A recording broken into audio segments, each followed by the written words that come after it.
एक 19 साल का लड़का जो सोशल मीडिया पर एक मॉडल से मिलने के बाद प्यार करने लगता है।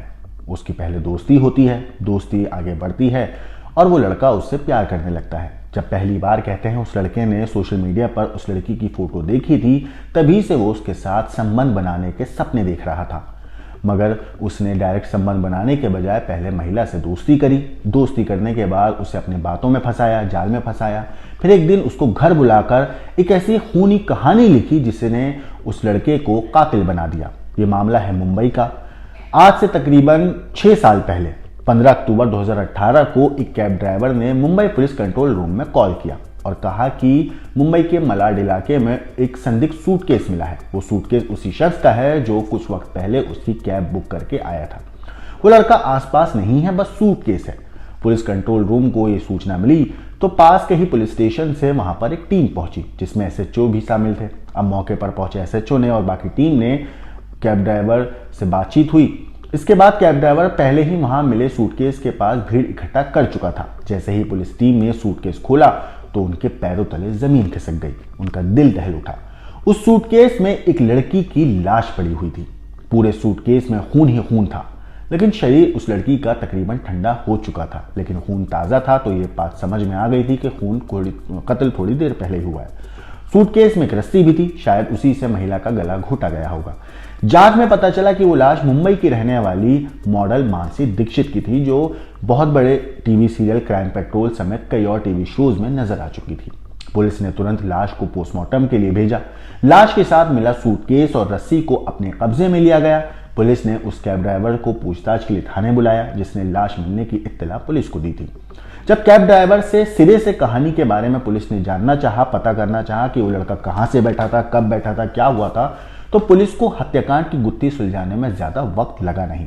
कैब ड्राइवर ने इस पूरे मामले पर पुलिस को बताया कि 15 अक्टूबर की दोपहर उसके पास अंधेरी इलाके के मिल्लत नगर से सेंटा क्रूज एयरपोर्ट जाने के लिए एक ऑनलाइन बुकिंग आई थी।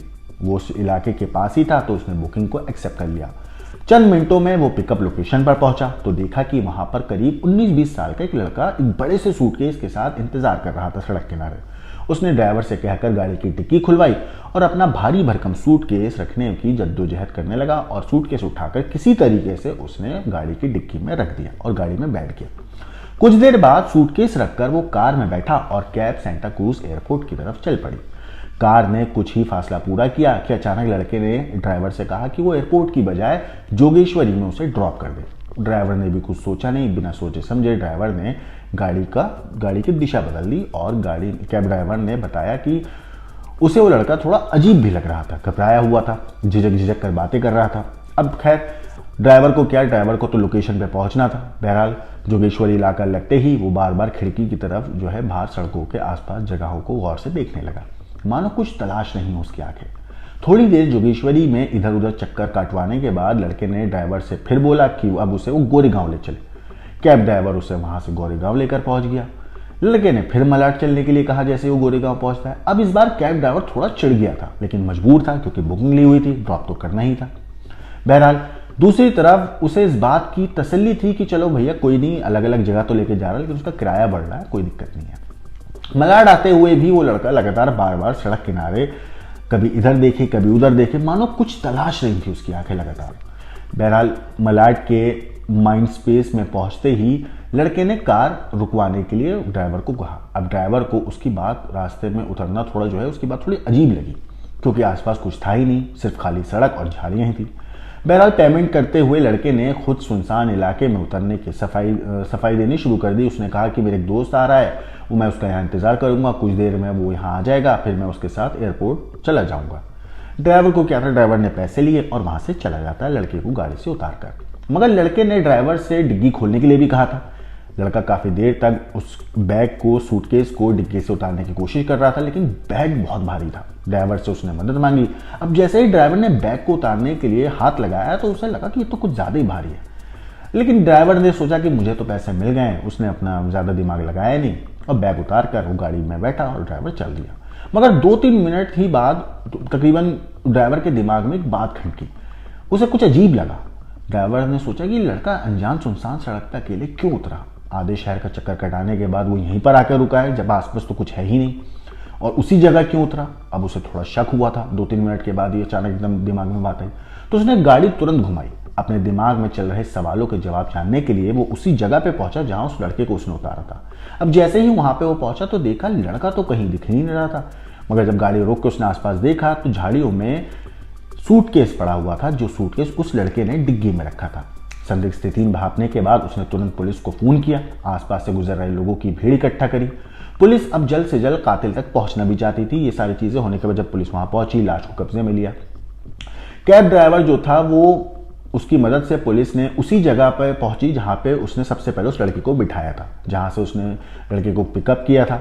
जब पुलिस ने उस अंधेरी स्थित घर के बाद तफ्तीश करते हुए पहुंची जो उस लड़के का घर था, तो लड़का घर का फर्श साफ करता मिला और फर्श पर खून के निशान थे और घर जो है बेतरतीब बिखरा हुआ था। पुलिस ने तुरंत लड़के को हिरासत में लिया और घर सील कर दिया। लाश मिलने के महज 4 घंटे के अंदर ही वो लड़का पुलिस की गिरफ्त में था। उसने अपना नाम बताया, मुजम्मिल इब्राहिम सईदी, जो महज 19 साल का था। मुजम्मिल ने बताया कि जिस लड़की की लाश है वो एक पॉपुलर मॉडल है और एक्ट्रेस है जिसका नाम मानसी दीक्षित है, जिसका उसने कत्ल किया है। जब तक पुलिस मॉडल मानसी दीक्षित की फैमिली से संपर्क कर पाती, परिवार को भी टीवी चैनल्स और सोशल मीडिया के जरिए इस पूरे कत्ल के बारे में बात पता चल चुकी थी।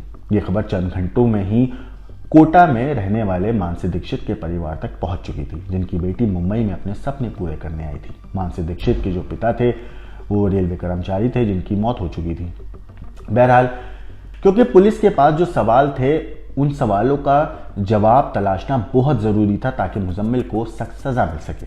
जैसे कि आखिर मॉडल मानसी दीक्षित का कत्ल क्यों हुआ, एक 19 साल के नौजवान लड़के ने इतने संगीन जुर्म को कैसे अंजाम दिया, और ये सब जवाब मिला जब मुजम्मिल से पूछताछ हुई और उसने अपना जुर्म कबूल किया, जो उतावलेपन, नाजायज़ मांग, गुस्से और हवस साजिश से भरपूर था। मुजम्मिल ने पुलिस को जो बयान दिया उसमें उसने बताया कि वो हैदराबाद के एक बहुत बड़े अच्छे घर से ताल्लुक़ रखता है। पिता जो हैं वो मर्चेंट नेवी से रिटायरमेंट लेने के बाद मुंबई आकर बस गए थे और उस जोगेश्वरी में उन्होंने एक फ्लैट लिया था। अब मुजम्मिल जब 5वीं में था तो परिवार वालों ने, उसके पिता ने उसे पढ़ाई करने के लिए हैदराबाद में उसके नाना नानी के पास भेज दिया था।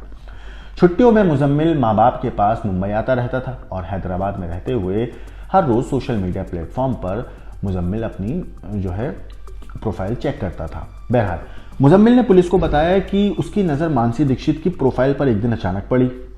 उसे मानसी जो थी एक नज़र में इतनी पसंद आ गई कि उसने उसे झट से फ्रेंड रिक्वेस्ट भेज दी। कुछ रोज़ बाद मानसी ने उसकी रिक्वेस्ट एक्सेप्ट कर ली। फिर दोनों के बीच में चैटिंग का सिलसिला शुरू हुआ। मानसी को फिल्मी दुनिया से प्यार था, वो अक्सर लोगों से लंबी बातें करती थी। मुजम्मिल भी उनसे फिल्मी और मॉडलिंग से जुड़ी बातें किया करता था। यानी कि वक्त रहते हुए दोनों की दोस्ती पहले अनजान एक फ्रेंड रिक्वेस्ट से शुरू हुई और उसके बाद दोनों में एक अच्छी दोस्ती बनती चली गई, क्योंकि मुजम्मिल ने कहा कि वो एक कामयाब एक्टर है और मुंबई में उसके कई लिंक्स हैं। समय के साथ दोनों की दोस्ती गहरी होने लगी। एक बार मुजम्मिल मानसी से मिलने के लिए माँ से मिलने का बहाना बनाकर मुंबई आया। वो अपने एक दोस्त के साथ मानसी से मिला। चंद घंटों की मुलाकात के बाद दोनों की दोस्ती और ज़्यादा गहरी हो गई। दोनों की मुलाकातें भी बढ़ने लगी। कैफ़े, रेस्टोरेंट्स में अचानक अक्सर दोनों जो है मिलने लगे। दोनों मॉडलिंग और फिल्मों पर लंबी बातचीत करते थे। हालांकि मानसी जो थी मुजम्मिल को एक अपना अच्छा दोस्त मानती थी सिर्फ, लेकिन मुजम्मिल जो था वो उसे पसंद करने लगा था और उसके इरादे बदलने लगे थे। 15 अक्टूबर को मुजम्मिल की माँ किसी रिश्तेदार से मिलने के लिए अपने घर से गई थी। जब वो घर पर अकेला था तो उसके दिमाग में एक खौफनाक और ख़तरनाक प्लान आया। उसने फ़ायदा उठाना चाहा उस मौके का। उसने मानसी को कॉल किया और कहा कि वो उनका एक पोर्टफोलियो तैयार करना चाहता है तो वो उनके घर आ जाए। अब मानसी तो उसे दोस्त मानती थी मुजम्मिल को, इसलिए उसने दिमाग में उसका कुछ उल्टा सीधा ख्याल आया नहीं, ना उसको लगा कि कुछ गलत है। मानसी बिना कुछ सोचे समझे मुजम्मिल के घर पहुंच गई। काफ़ी देर तक फोटोशूट तो हुआ नहीं, पर मानसी से वो इधर उधर की बातें करता रहा। जब मानसी लगातार उससे सवाल करने लगी तो उसने हिम्मत करके मुजम्मिल ने अपना इरादा बता दिया। उसने कहा कि वो उसके साथ शारीरिक संबंध बनाना चाहता है। मानसी ने जैसे ये बात सुनी तो वो डर गई। उसने साफ इनकार कर दिया। अब इसके बाद मानसी के साथ मुजम्मिल अश्लील हरकतें करने लगा, इधर उधर छूने लगा। मानसी मुजम्मिल के इरादे भाप चुकी थी। अब वो अपना बचाव करने लगी और वहां से जाने लगी। मानसी ने उसे फटकार लगाई और गुस्से में उठी और फ्लैट से जैसे ही जाने वाली थी, उसने दरवाजे की तरफ अपना हाथ ही बढ़ाया था कि मुजम्मिल ने पास रखे एक लकड़ी की टेबल से उसके सिर पर वो जोरदार हमला किया, जिससे उसको चोट लगी और मानसी बेहोश हो गई। मुजम्मिल की दरिंदगी अब और ज़्यादा बढ़ चुकी थी। उसने सोच लिया था कि अब उसके साथ वो जो चाहे वो कर सकता है। उसने बेहोशी में ही मानसी का रेप करने का कोशिश करने लगा, लेकिन उससे पहले कि वो अपनी हैवानियत को अंजाम देता, मानसी होश में आ गई और शोर मचाने लगी, जिससे मुजम्मिल डर गया। उसने पास पड़े एक जूते के लेस से मानसी का गला घोट दिया। कुछ देर तक तड़पने के बाद मानसी ने अपना दम तोड़ दिया। अब मुजम्मिल घबराया हुआ था, क्या करे, क्योंकि कुछ ही देर में उसकी मां वापस आने वाली थी। मुजम्मिल ने घर में रखे एक सूटकेस में मानसी की लाश रखी। लाश ठिकाने लगाने के लिए मुजम्मिल ने उसे घर में रखे बड़े सूटकेस में अच्छी तरह बंद किया और उसके बाद एक ऐप से बुक कैब और उसके बाद मलाड गया, जहां उसने लाश झाड़ियों में फेंक दी और खुद ऑटो से घर आया। उसके घर के फर्श पर मानसी का खून था, जिसे वो साफ कर ही रहा था कि अचानक पुलिस ने उसके दरवाजे पर दस्तक दी। पुलिस जैसे ही घर के अंदर दाखिल हुई तो वहां का मंजर देखकर उन्हें समझ आ चुका था कि यहाँ कुछ ना कुछ गड़बड़ जरूर है। पुलिस ने उसके बाद घर को सील किया और अपने साथ मुजम्मिल को लेकर थाने पहुंची, जहां पर उसने अपना जुर्म कबूल कर लिया और उसने पुलिस को बताया किस तरीके से और कितनी बेरहमी से उसने मानसी का कत्ल किया। मानसी उसे अपना अच्छा दोस्त मानती थी, लेकिन इस शख्स के दिमाग में कुछ और ही चल रहा था। यह हवस में इस हद तक अंधा हो चुका था कि उसने दोस्ती की ना तो इज्जत करी, ना मानसी की कदर करी और बेरहमी से मानसी को मौत की नींद सुला दी। मानसी की दोस्ती के साथ इसने खूनी खिलवाड़ किया, मानसी को मौत की नींद सुलाया।